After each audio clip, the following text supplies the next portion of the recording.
O nosso viés hoje é ler filosofia. Sim, o que é ler filosofia? Para a gente ler filosofia, e é uma coisa que sempre ronda aqui a casa da crítica, quero começar a ler filosofia, como é que começa, e tal, o que faz, que filósofo é bom, que filósofo não é bom, etc. Antes disso, a gente tem que ingressar o que é filosofia aqui nesse sentido de leitura de filosofia. É tão degenerada a semântica, é tão pervertida a semântica da filosofia, que sequer as pessoas que estudam em faculdades ou academicamente sabem o que é ler filosofia, gente. Se você entrar numa faculdade de filosofia hoje, perguntar o que vocês leem, o que vocês estudam aqui na faculdade de filosofia, a gente estuda os filósofos, a gente estuda os pensadores. Trata-se a filosofia como um objeto. Tratam-se mais do que às vezes o objeto da biografia dos filósofos. Trata o texto filosófico, o texto desses autores que são elevados à categoria de filósofos como um objeto. E acha que é um estudo de história, como se a filosofia fosse um subconjunto da história. Então nós vamos estudar a história do pensamento, a história dos pensadores. Esse tipo de coisa, isso é o que as pessoas acham mesmo, até os acadêmicos acham isso. 99% dos trabalhos de filosofia que são feitos são trabalhos de história da filosofia, mas não são meramente, propriamente filosóficos, no sentido que eu quero dizer aqui. Filosofia estuda as condições extremas da realidade, ou o pensamento sobre essas condições extremas da realidade. Quando a gente estuda um autor, não é absolutamente relevante estudar o que o autor disse, qual a opinião dele. Isso é um dado importante até um limite. Acima de tudo, o que interessa, dentro da perspectiva filosófica, é estudar a intelecção que um autor fez. Eu tenho que receber toda a contribuição da tradição filosófica para entender como uma alma de um filósofo inteligiu uma certa coisa. Eu tenho que ler Aristóteles para ver como que ele interpretou o mundo, como que ele leu o mundo. Um ato de leitura é o que ele percebeu, como ele arrazoou e o que ele decidiu. Essa é a etapa da leitura. Mas eu tenho que compreender de um texto filosófico, eu tenho que penetrar de um texto filosófico a tentar resgatar a alma possível desses autores. Se o autor é parrudo, a gente tem um encontro com a alma dele, quando a gente estuda num nível além do superficial. E a razão de ser desse encontro é fazer uma comunhão de almas, no sentido de entender a intelecção que alguém fez, para eu poder reproduzir essa intelecção, reproduzir em parte, sintetizar esta intelecção com a minha, com outros, com outras fontes, e etc. Isso é filosofia, gente. Mas não é a obra ou o filósofo o fim. Ele é só o meio. Então, os grandes filósofos aí de destaque são pessoas que fizeram intelecções brilhantes, cujo estudo nos vale a pena para eu me apropriar e fazer o uso que eu quiser, o uso de dono.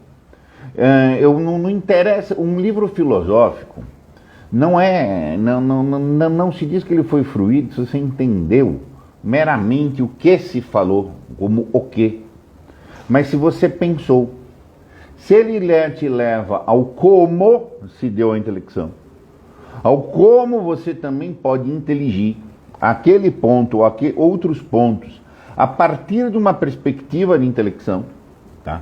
Já valeu. Aí se realizou a função da leitura filosófica. Mas as leituras filosóficas pobres, como erudição oca, ficar citando nomes de pensadores e não sei o quê, e pensador aqui, pensador ali, e etc. Tudo bem, mas isso contribui para o seu pensamento? Um livro filosófico é um livro de pensamento. É importante ler Platão para entender como ele pensou, para entender como ele pensou e apropriar-se de uma proposta de meio de pensamento. Isso é apropriado, como eu disse, para ser sintetizado, para ser reproduzido, para ser alterado, fundido e etc. Mas o que interessa é eu pensar. Eu posso praticar filosofia independentemente da tradição filosófica. Tá? É óbvio que a tradição filosófica tenderá a tonificar isso. Mas é extremamente necessário tomar cuidado para a perversão entre meios e fins. A obra filosófica, o texto, os autores, a biografia são meios. Não podem ser tratados como fins. O analfabeto funcional tem esse problema. Ele faz essa confusão. Aí ele acha que a função em si, ou seja, o meio, é o fim. Ele vive para funcionar. Ele vive para ser um anexo de alguém. Tá? Ele não vive para ser livre. Como o que nos liberta não é o destaque de saberes filosóficos, mas a capacidade de eu pensar por mim, ainda que eu use tudo isso daí. Tá? Então nem o pessoal, gente, que estuda academicamente filosofia, tem abordagem reta com a filosofia. E, enfim, aí vão muitas consequências. Primeira, nenhum filósofo tem que ser visto como proposta sectária. Todo filósofo, toda proposta filosófica tem que ser vista como expressão de uma intelecção, como um ato de inteligir. E você pode aderir à parte, aderir a nada. Mesmo quando você lê um bom filósofo, você pode não aderir a nada. Para quem é filósofo, para quem tem ocupação em pensamento reto, pode perfeitamente ler autores em que você discorda 100% dele. Mas isso não tira o proveito de ler. E a rigor você nunca deverá ter autores em que você concorde 100%. Se você concorda 100% com o autor, ou é você mesmo, ele é teu alter ego, ou você está tratando ele como teu ídolo. Entendendo? Porque assim, eu falo aqui, olha, eu sou um grande estudioso aí de Aristóteles, extenso estudioso de Aristóteles, tá? Acredito na maioria das conclusões aristotélicas, acredito, valido a forma da intelecção aristotélica. Não quer dizer que não tem erro e não quer dizer que eu não vou ler os oponentes aí.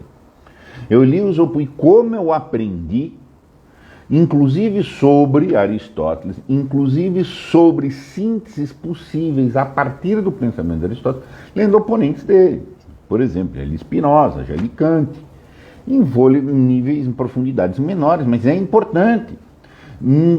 Ainda que eu refute em boa parte esses outros autores, como eu tiro proveito dessa experiência? Não, tem outra forma de ordenar, é mesmo. É importante ver outra forma de ordenar, ou eu viraria um sectário de Aristóteles. Você está entendendo? Então você tem que ter isso e assimilar essa questão. É importante ver. Quando você aborda essa perspectiva efetiva de compreender intelecções alheias para tonificar a sua, você está praticando a condição necessária para praticar filosofia, que é o espírito dialético. Está sempre em dialética. O que interessa é o meu pensamento. Eu estou em diálogo com o autor. Quem não tem espírito dialético não é inteligente. Ele está naqueles níveis do letramento mais baixo, que ele tem que ser problema de percepção, problema de literalidade. Esses são os níveis da intelecção do analfabeto funcional. Quando ele sobe disso, ele já é leitor. Leitor já faz dialética. E ele já tem que fazer uma dialética por quê? Porque ele tem que escolher semântica, que vai dar. E se ele se tornar proficiente, então a dialética ganha um outro patamar. Que aí ele tem que fazer a dialética entre ele e um autor, ele e outro autor, e as dialéticas projetadas entre esses distintos autores. Filosofia é esse tipo de coisa. Nós temos que ler a filosofia dentro dessa tonificação propriamente intelectual. A perversão da filosofia, já acusada desde Platão, é essa filosofia rasa, para dar um beletrismo de coisas, etc. Não há nenhum exagero em dizer que o rigor filosófico, o efetivo sorver a fruição plena da obra literária, de obras filosóficas, só deve se dar mais ou menos na casa dos 40 anos. É, isso aí mesmo. Você supõe, não quer dizer que até lá o cara não estudou, não quer dizer que as outras coisas não valem, de forma nenhuma. Mas você supõe que a pessoa que vai chegar para fazer a concreta e boa fruição de um livro de pensamento, para tonificar o seu pensamento, ele tem alguma bagagem. Que bagagem é essa? A bagagem do imaginário. É muito importante, antes da pessoa ler filosofia, para querer ler certo, se não vai fazer essas leituras rasas, pervertidas que eu estou falando aqui, ela tem um imaginário muito rico. Muito, muito, muito rico. E esse imaginário, acima de tudo, é fomentado pela literatura. Duas grandes fontes de educação do nosso imaginário.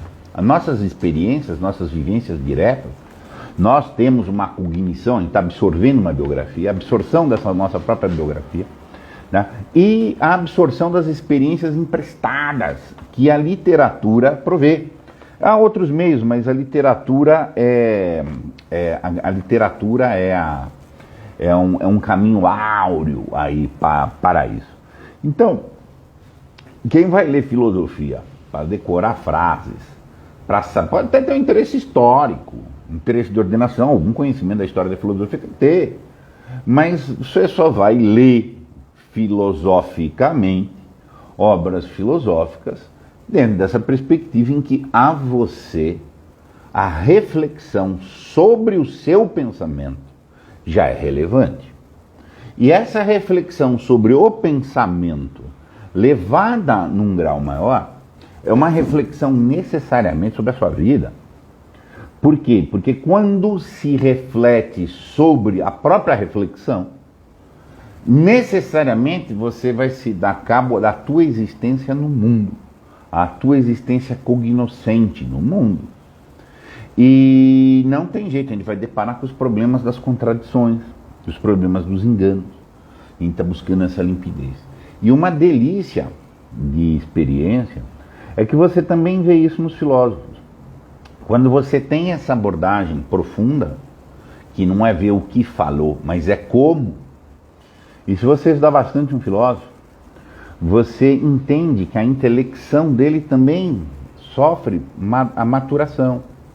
Tanto que se fala os diálogos de Platão jovem, os diálogos da maturidade. Essa obra foi escrita pelo autor tal, no momento tal de maturação. E você percebe isso. Isso é muito importante. Você perceber como uma alma intelige, você perceber qual é o estilo, que tem uma personalidade por trás. Essa personalidade tem sua mutação. Você supõe que num filósofo tem uma mutação positiva, tá? Que ele tem um amadurecimento. É muito bacana você ver isso. A diferença da obra madura da obra não madura. Tá? Porque nós passamos por isso. Tá? Ou pelo menos nós, uma vida ordenada, tem que enfrentar isso. Quando ela reflete sobre o pensamento, ela reflete sobre si. Então, esse encontro de almas não é um encontro subjetivo, não. É você compreender aquilo, a intelecção ao longo do tempo. E aí você tem que praticar isso consigo.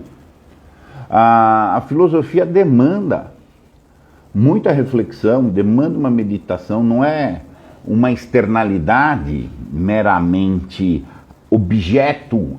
Vou ver o que fulano falou. Não, você vai ter um contato direto com a realidade. Por quê? Porque quando você pegar essas intelecções dos pensadores e reproduzi-la, na medida possível, tá?